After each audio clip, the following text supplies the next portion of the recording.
Hello students, क्या आपको भी केल्विन साइकिल समझ में नहीं आती है जिसे C3 साइकिल कहा जाता है? अब नहीं होगी।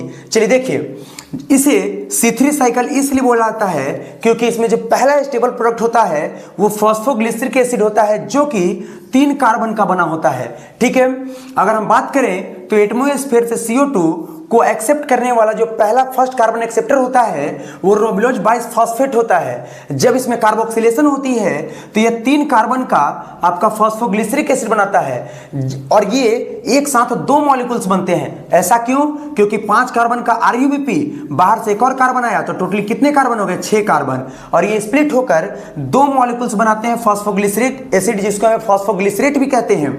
इसमें होती है रिडक्शन में हमें 2 ATP और 2 NADPH लगता है इसको रिड्यूस करने में, जिससे ये ट्राइओज फॉस्फेट बनाता है। यहाँ पे कुछ कार्बन्स होते हैं जो कि ग्लूकोज बनाने यानी स्टार्च बनाने के लिए चले जाते हैं और वापस से ये फिर से रीजनरेट करके RUBP बनाता है। रीजनरेट करने में इसे 1 ATP की जरूरत पड़ती है।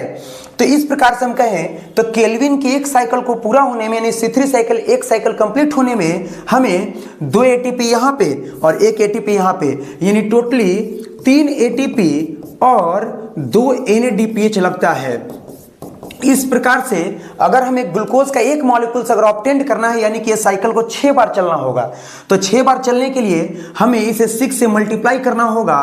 तो टोटली एक ग्लूकोज बनाने के लिए 18 ATP और 12 NADPH लगता है, जिसके बाद जाकर एक ग्लूकोज का मॉलिक्यूल तैयार होता है। That's all.